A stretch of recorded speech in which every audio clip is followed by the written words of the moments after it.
সঙ্গে বেঁধেছি আমারও প্রাণ, সুরের বাঁধনে তুমি জানো না। হঠাৎ করে একটু কোথাও ঘুরতে যাওয়ার ইচ্ছে হলো, তাই দল বেঁধে সবাই মিলে চলে এলাম বিখ্যাত একটা জায়গা দর্শন করতে। তো বন্ধুরা, আজ আমরা যাব কলকাতা জোড়াসাঁকো বিখ্যাত ঠাকুর বাড়ি। তো তোমরা অনেকেই শুনে বুঝতে পারছো ওখানে কার বাড়ি ছিল। তো ওখানে হচ্ছে আমাদের বিশ্বকবি রবীন্দ্রনাথ ঠাকুরের জন্মস্থান এবং তার বাড়ি। তো সেখানে আজ আমরা যাচ্ছি। তো এখানে আমরা মেট্রোতে চেপে দেখো যাচ্ছি, আর সবাই মিলে যাচ্ছি, দেখতেই পাচ্ছ তোমরা। তো ব্লগটা দেখতে থাকো, দারুণ একটা ইন্টারেস্টিং ব্লগ তোমাদের আর কবিগুরু রবীন্দ্রনাথ ঠাকুরের বাড়ি দেখাবো।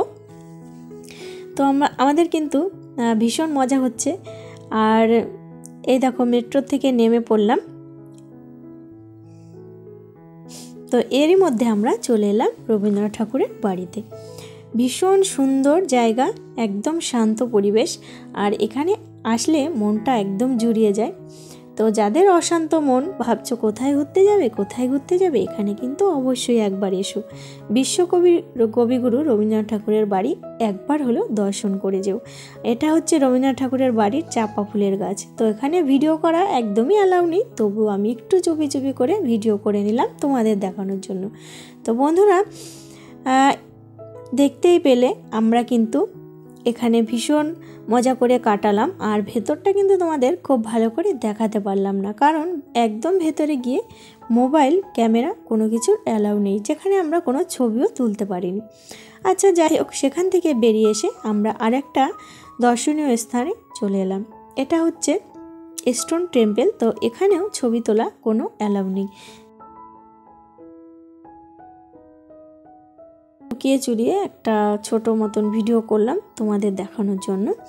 আশা করি তোমাদের এই ব্লগটা ভীষণ ভালো লাগবে, আর তোমরা কিন্তু অবশ্যই এই একদিন সময় করে এই সব জায়গাগুলো এসে ঘুরে যেতে পারো। ভীষণ ভালো লাগবে, মন একদম শান্ত হয়ে যাবে।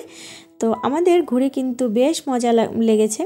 তো এখান দিয়ে যেতে ইচ্ছে করছিল না, কিন্তু কিছুতেই করার নেই, বাড়ি তো যেতেই হবে। তো যাই হোক, ভেতরে চলে এলাম। আর এটা যে কি গাছ আমি বুঝতেই পারলাম না, কোনো দিন দেখিনি। তো এখানে এক রয়েছে বাদর মশাই বসে। তো যাই হোক, এখানেও দেখা কমপ্লিট করে আমরা চলে এলাম বাবুঘাট। এখানে সন্ধে আরতি হচ্ছে। বন্ধুরা, আমার মিনি ব্লগটা এখানেই শেষ করছি। নতুন একটা ব্লগে তোমাদের সাথে দেখা হচ্ছে।